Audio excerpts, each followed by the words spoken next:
Peguei minhas malas e voltei para a portaria. O rapaz falou, onde o senhor vai? Eu falei, eu vou embora. Ele falou, como vou embora? O senhor não gostou do hotel? Eu falei, ótimo hotel, maravilhoso. Eu falei, então o senhor vai embora? Eu falei, porque eu não posso ficar aqui. Eu falei, está no regulamento.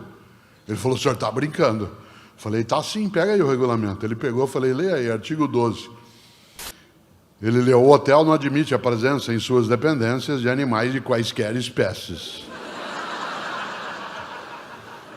Ele olhou para mim e falou, mas o senhor trouxe algum animal?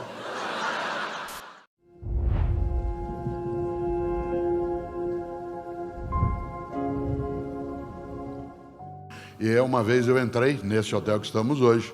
Entrei, fui para a recepção, fiz aquilo que em português a gente chama de check-in. Aí peguei, fui para o quarto.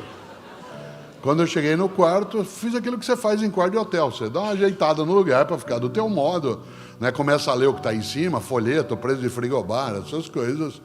Peguei minhas malas e voltei para a portaria. O rapaz falou, onde o senhor vai? Eu falei, eu vou embora. Ele falou, como vou embora? O senhor não gostou do hotel? Eu falei, ótimo hotel, maravilhoso. Eu falei, então o senhor vai embora? Eu falei, porque eu não posso ficar aqui. Ele falou, como não pode? O que aconteceu? Eu falei, está no regulamento. Ele falou, o senhor está brincando. Eu falei, tá sim, pega aí o regulamento. Ele pegou, eu falei, leia aí, artigo 12. Ele leu, o hotel não admite a presença em suas dependências de animais de quaisquer espécies.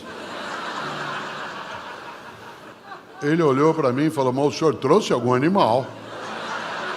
Eu falei, não, filho, eu sou um animal. Ele falou, não, o senhor não é um animal. Eu falei, só e você também é um animal. Aí ele usou a frase, mas o regulamento não fala de animal que nem a gente. Cuidado, tem gente na vida que acha que tem gente e gente que nem a gente. Gente que vale, gente que não vale. Gente que vale menos por causa da cor da pele, da capacidade de mobilidade, da religião que pratica, da escolaridade que tem, da orientação sexual. Tem gente e gente. Olha só, quem diria? Gente que vale menos porque não fala que nem a gente, não olha que nem a gente. Quem diria? Aliás, você vê isso em vários lugares. Quando alguém quer falar sobre igualdade, diz aqui, todos somos iguais nessa empresa, aqui não fazemos diferença do porteiro ao diretor.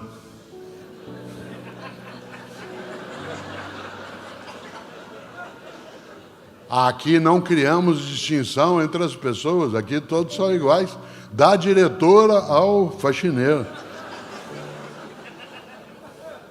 O gesto não é inocente, como palavras não são tão inocentes.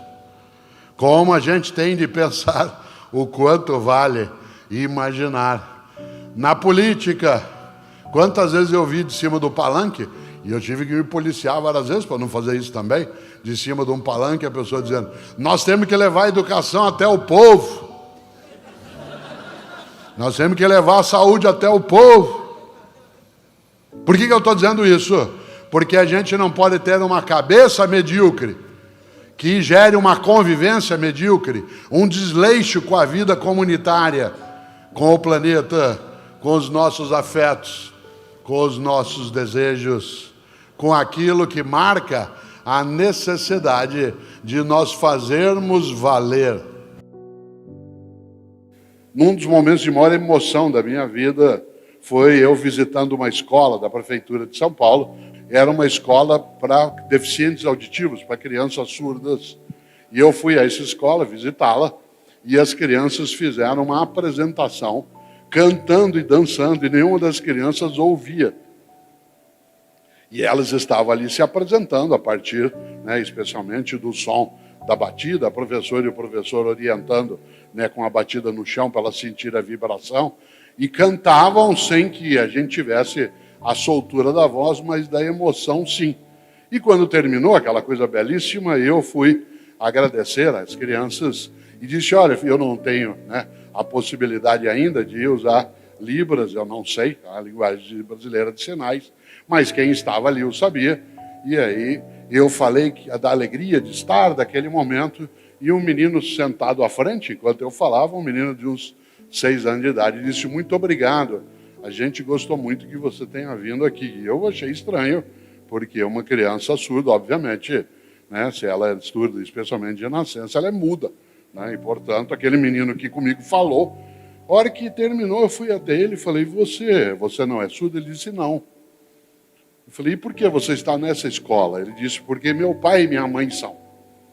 E eu queria me comunicar melhor com eles. E por isso eu prefiro frequentar essa escola. Aquilo, claro, não só me emocionou, como me deixou pensativo, como que algumas pessoas querem fazer melhor. E para isso tem que se dedicar, se esforçar, ir buscar. Razão pela qual, numa noite como hoje, nós temos tanta gente aqui nesse espaço. Pessoas que se deslocaram de vários locais, que vieram de outras cidades, pessoas, às vezes, outras que vieram de outros estados mais próximos, alguns que vieram direto do trabalho, vários que ainda não comeram, alguns que não tomaram banho de novo.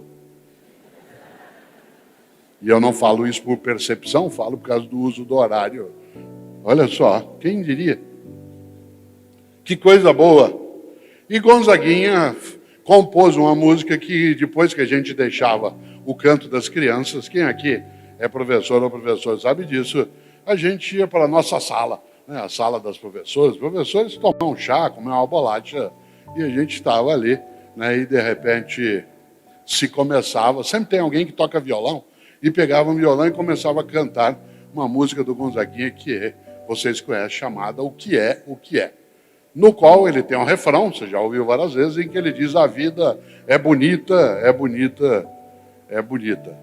Mas o que eu mais gosto nessa música não é apenas esse trecho, que é um trecho de esperança, mas é o fato de que Gonzaguinha colocou um verso que é a vida devia ser melhor e será. O que eu mais aprecio é que ele não ficou só na primeira parte do verso. A primeira parte do verso já seria boa por si mesma. É um desejo, a vida devia ser melhor. Mas ele acrescenta a esse verso um compromisso. Isto é, a vida devia ser melhor e será. Esta ideia do e será coloca a necessidade de você e eu nos colocarmos de prontidão para que ela assim o seja. Às vezes você está numa situação em que parece não haver acolhida, e há pessoas que buscam acolhida. São capazes, por exemplo, de não deixar de lado. Vocês tiveram aqui em Cuiabá 2 semanas um frio inédito. Na cidade que eu moro, São Paulo, o frio não é algo tão estranho. Mas dessa vez, ele ultrapassou o que se imaginaria por mês de maio. E por isso muita gente na cidade que eu moro passou as 2 semanas anteriores ao frio anunciado, juntando roupa, cobertor, etc., para distribuir para as pessoas que tinham essa necessidade. Porque, como eu costumo dizer, ninguém morre de frio, morre de abandono. Ninguém morre de fome, morre de abandono. Se tiver outro ser humano que tem comida, não tem como eu morrer de fome. Se tiver outro ser humano que possa me passar um agasalho, não tem como eu morrer de frio. Por isso, ninguém morre de frio ou de fome, morre de abandono. E aí pessoas decidiram, aqui também, porque se anunciava uma onda de frio, que elas iam se preparar não apenas para aquecer-se, mas para fazer mais do que obrigação. Ah, isso aí é obrigação do governo? É óbvio que é. Aliás, a gente tem toda uma estrutura tributária para oferecer o cuidado público. Mas se isso não é algo que se esqueça quando é necessário fazer mais do que obrigação. Não é uma obrigação, não. É uma forma de partilha. Você conhece gente que é excelente. O garçom é excelente. A médica ou o médico é excelente. Gente da área de pediatria. Eu me lembro do pediatra de 2 dos meus filhos, que não foi pediatra do Pedro, porque ele faleceu, né? Mas ele cuidou de 2 dos meus filhos. E eu ficava encantado quando eu os levava lá, 2 irmãos do Pedro, mais velhos de idade, porque ele era capaz, por exemplo, qual seria a obrigação dele como médico? Pegar a criança, examiná-la, fazer uma anamnese com o pai ou a mãe, ou quem estava ali, fazer uma orientação, uma prescrição, pronto. O que ele fazia? Antes dele segurar um dos filhos, ele esfregava as mãos, esquentava a mão.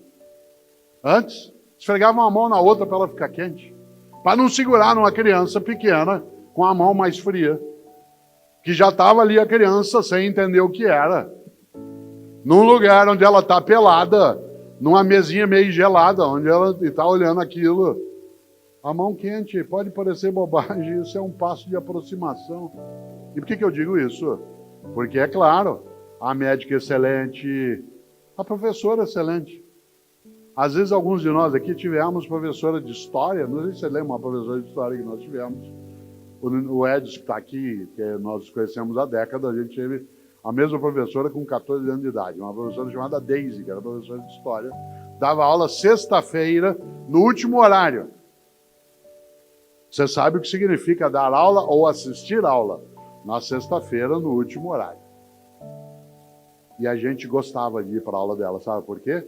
Porque ela não fazia só a obrigação. Qual era a obrigação de uma professora de história? Passar aquele conteúdo. Ela nos encantava. A gente gostava de ir para a aula dela, porque ela explicava, ela contava, a gente tinha interesse. Aquilo que o Pedro falava aqui, em relação ao conteúdo que encanta, que não é só a obrigação. Claro, evidentemente, capricho. Hoje de manhã, logo cedinho, uma senhora deu sinal para um táxi, que é um sujeito antigo de pegar um táxi. O táxi parou, ela entrou no banco de trás e falou: por favor, o senhor me leva ao aeroporto de Congonhas? O táxi disse: pois não. E foi. Quando ele já estava ali na Moreira Guimarães, né? Já estava na direção do aeroporto, ela falou: engraçado, o taxista em São Paulo fala tanto, esse está tão quieto, acho que eu não fui simpática com ele. Como ela estava no banco de trás, ela não teve dúvida, foi e bateu nas costas dele. Quando ela bateu, ele meteu o pé no freio, jogou o carro em cima da calçada, ficou pálido, começou a suar. Ela falou: senhor, desculpa, eu não queria assustar o senhor. Ele disse: não, dona senhora, me desculpe, sabe o que é? Hoje é o meu primeiro dia como taxista e a senhora é minha primeira passageira. Ela falou: ah, é? E o que o senhor fazia antes? Ele falou: eu fui por 20 anos motorista do serviço funerário. Certo? Cuidado com o tapinha nas costas. Pode ser o passado te assombrando. Não é porque você faz uma coisa há 20 anos, 30, que você está preparado para fazer.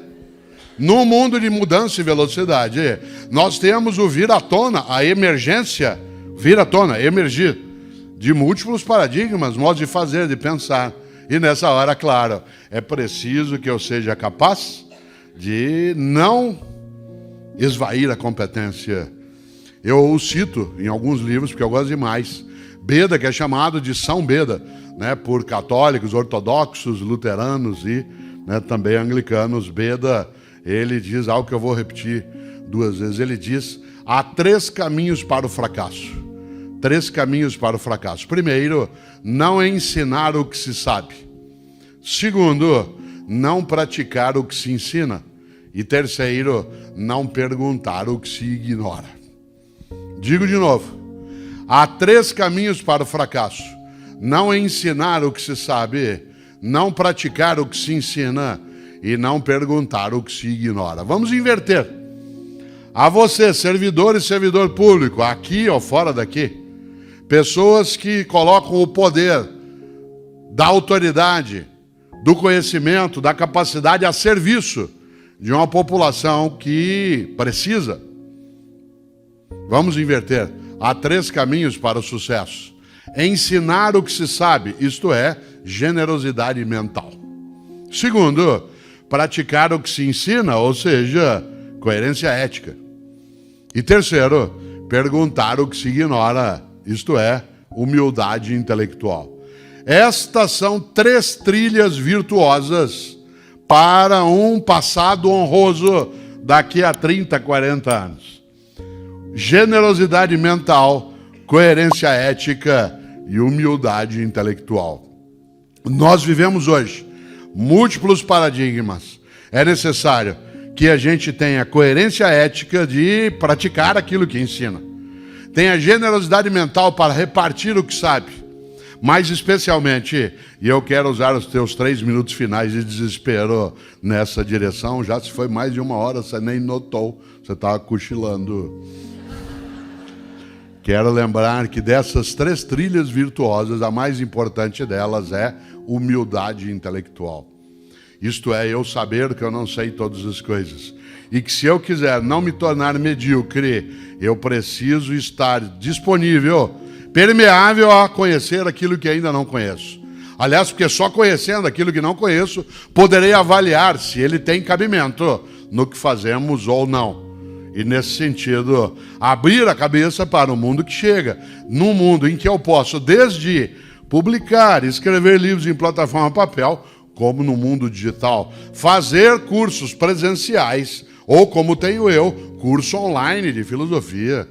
Fazer aquilo que nos permite uma capacidade de fazer essas pontes todas dos nossos tempos de existência, mas acima de tudo, comemorar com humildade. E uma pessoa que tem humildade sabe que não se deve confundir humildade com subserviência. Uma pessoa subserviente é aquela que se dobra, que se humilha, que se enfraquece. Uma pessoa humilde é aquela que sabe que não sabe tudo, é aquela que sabe que não é a única que sabe, aquela que sabe que a outra pessoa sabe que ela não sabe, aquela que sabe que ela e outra pessoa saberão muita coisa juntas, aquela que sabe que ela e outra pessoa nunca saberão tudo que pode ser sabido. Foi claro?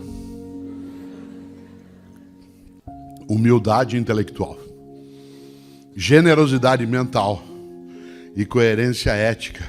Preste atenção, a humildade intelectual nos coloca a necessidade, inclusive, de prestar atenção em quem não concorda com a gente. Uma das coisas mais tolas é achar que já sabe tudo que pode ser sabido e tudo que é necessário.